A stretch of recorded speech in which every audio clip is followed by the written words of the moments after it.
Hello to the viewers of Sky Multi-Asset Finance. My name is Crypto Shamsi and I am here again bringing you some technical analysis on Bitcoin and the market. So let's get right into it. Alright guys, so here we have Bitcoin right now, and if you remember in our previous video we mentioned how a daily closure below the 30,000 level is going to warrant a short all the way down to the 17.5k area, which we didn't hit, but we did go to about 17.7k. We hope you took this short. I personally took a short that I'm going to put on the screen now, just to show you that we are actually trading here. We're not just doing some random technical analysis. I did catch it late after our previous video, but you know, it was a nice 34-35% dump that I caught on a 10x, which is very nice.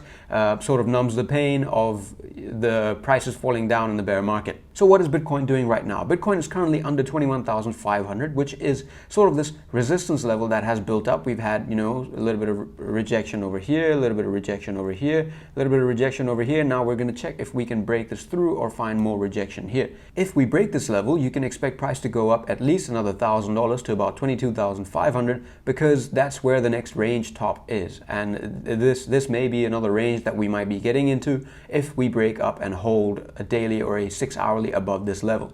Now bear in mind, it is the weekend, so trading right now is a bit risky.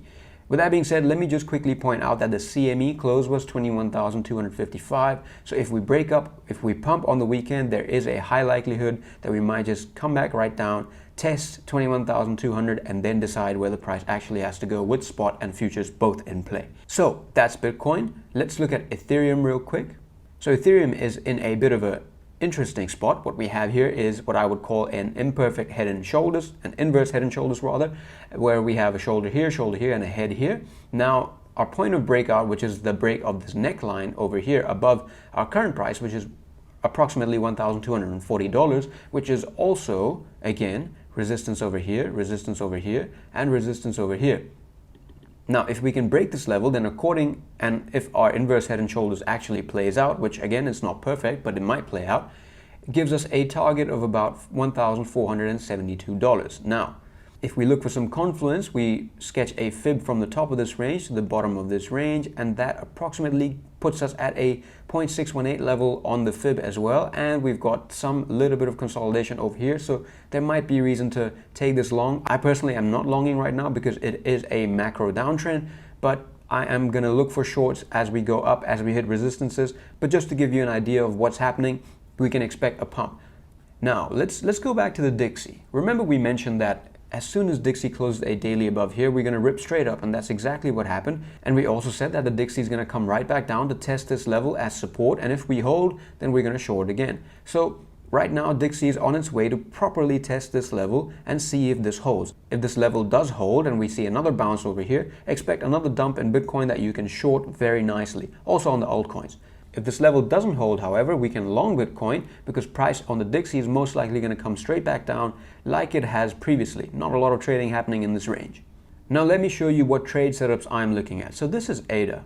This is about the 0.5 level, which has been resistance previously on a 4-hourly chart 1, 2, 3, 4, 5 times. Now there's a high likelihood that if Bitcoin breaks out, this breaks out as well, and also Dixie is pointing downwards, so technically things in the short term are in favor of the bulls. But if it doesn't, you can expect another short anywhere from 5 all the way down to 12%. 12% on ADA on a 10x gives you 120% profit. So that's just something that I'm keeping an eye on. Another coin that I'm eyeing for a possible short is MATIC. Now MATIC has moved pretty aggressively, approximately a 100% pump from the absolute bottoms, about 98.5%, which is pretty good. I don't think anybody caught that. If you did, then please hit my lineup. But MATIC is basically, again, approaching this area of consolidation, area of resistance, area of support, whatever you want to call it, where we've had higher trading volumes. Now, although we haven't seen a rejection here yet, you can expect some sort of a pullback from this level. Again, everything ties to BTC. If BTC gets rejected, I would very much be interested in shorting MATIC around the 0.61 level, which is going to bring us all the way down, if BTC really follows through, another 41%, and that is, you know, a 400% trade on mere 10x leverage if you are trading with leverage. Now you have to bear in mind, none of this is financial advice, and you have to understand the risks that come with leverage or any sort of trading. I'm not a licensed financial advisor. Please trade at your own risk. So those are some of the setups that I'm looking at right now. Nothing too crazy. Things do seem like they are in favor of the bulls in the short term. Despite what is happening in the global markets and with what the DXY is doing in mind, you may expect a little bit of a relief rally in BTC, approximately to about 22.5 thousand, after which we're going to see what trade setups come up. Alright guys, trade safely. This has been Crypto Shumsi from Sky Multi-Asset Finance. We hope you enjoyed this video. Please like, subscribe, and turn on those notification bells, and we will see you in the next one.